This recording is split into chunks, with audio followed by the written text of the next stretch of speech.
好，三星折叠屏转眼都出到第7代了，距离那声 Awesome 已经过去6年了。这代 Z Fold 7大变化呀！遥控器改了，影像看齐自家超大杯，厚度对标直板机。体验过后，我感觉三星真的变了。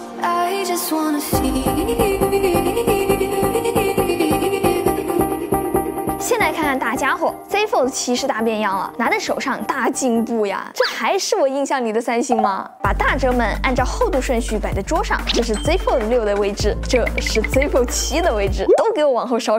展开之后，因为是非常直角的设计，看起来就非常极致了。重量更是夸张，这比各家的 Ultra 都要轻了。内屏和铰链这块基本上是没有牺牲什么。这是一台用了大半年的 Z Fold 6，这是 Z Fold 7，折痕明显更浅了，还少了一些不规则的形变。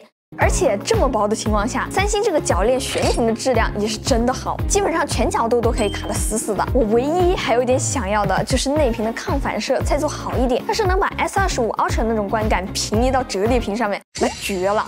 配置必须要常规升级一下，专属定制版骁龙8 Elite for Galaxy。不过你别看常规升级，在折叠屏里面，光是能用满血的新芯片已经是数一数二的了。有个很细节的 ，Z Fold 7的音量键位置比较靠下，这样你单手调节音量的时候能够轻松不少。我手里的这一台是磨砂的银色，比 Fold 6的银色看起来更轻盈一些。不过好玩的来了，机身薄了，摄像头镜组可薄不下去。现在他们仨是被迫突出了。摄像头大升级了，2亿像素的折叠屏，这个一会儿说。最关键的是，三星的折叠屏软件很上心，会有很多小思考。就比如说分屏，除了普通的分屏，再多一步就能打开这样子的3分屏，比例可以完全自由的调节。分屏和小窗互相之间就是这样子一键过来。这些手势跟国产机那种比较兼顾动画丝滑的不太一样，三星就是直接啪一下，逻辑也很不同。你在后台这里往上是没有办法分屏的，但是长按就像 Windows 电脑一样可以贴边，有一种大佬被展屏的感觉。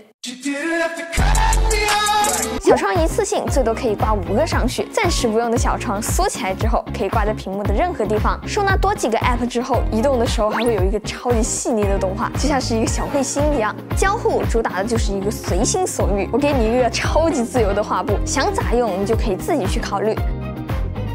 而且这一代 One UI 换上安卓16之后，好家伙，这不全景虚拟屏吗？真开源啦！你只要拉中间的小横条到9等分点，就超出去了。你可以保留2个全屏的应用，互相不干扰的用。而且三星这个底栏里面居然会把我分类好的文件夹也给展示出来，这个是很戳我的。毕竟文件夹是我自己收纳的，当然会比字母排序更加容易找到我想要的。且老吐槽三星的国行适配，但其实，在这些国外手机里面，三星的本土适配已经是超级上心的了。在你写评价的时候，会弹出来一个智能帮写，比如说我买了1包糖，它生成的文案就是赞美这包糖的。当然，你也可以手动调风格和长度，让它写个差评。好家伙，一张图你能给我脑补出来这么多细节，而且价格也不便宜，感觉不值这个价。就算还没有适配这个功能的 App， 长按小横条出来的极圈极搜也有一个智能帮写的入口。乍一看有点原生，但你就说好不好用吧。还有这个文本和图片通通都能拖进侧边栏，乍一看也很老派，但细细一琢磨，这不任意门吗？支持范围超级大 ，B 站封面、小红书图片、微信的地址通通可以拖，商品可以识别，地址可以导航，还给跨应用分享出去。用来分屏比价也可以，用起来跟国产 OS 差的就是一个更加炫酷的动画。三星给这些功能起名也起得很直接，拖放你就叫它智能拖放 ，AI 生成文案就叫智能帮写。国产手机喜欢夹杂英文，国外的手机反而直接给中文是吧？生怕对方看不懂。现在已经可以和 Bixby 打电话，也可以输入图片、文档，可以生成思维导图。甚至能按照你的要求生成一段带歌词的 AI 音乐，生成一段关于三星手机的音乐。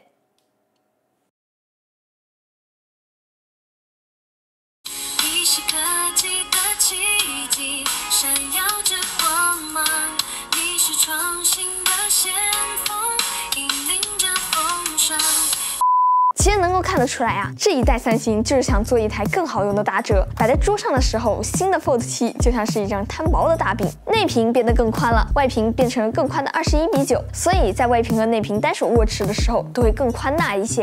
哎，别忘了三星的内屏也有单手模式，谁说展开了就不能单手刷啦？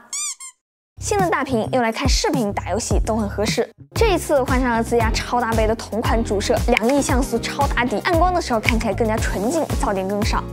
内屏的前摄也换新了，视角更广，1200万像素超广角和3倍光学长焦，配合增强的超视觉引擎，这个搭配在大折里面还是很均衡的。三星的动态照片也可以在 App 里面分享出去了，体验还是很不错的。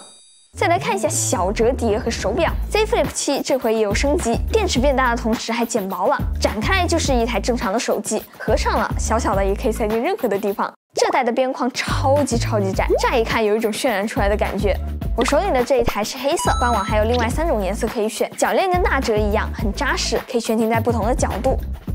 折痕摸过去也不会很突兀，小折的精华嘛就在这一块外屏上面了，刷短视频、回消息就顺手的事儿。小折用来拍照也很方便，这样是自拍架，可以根据人数自动调整构图，只要摸一下屏幕就可以按下快门。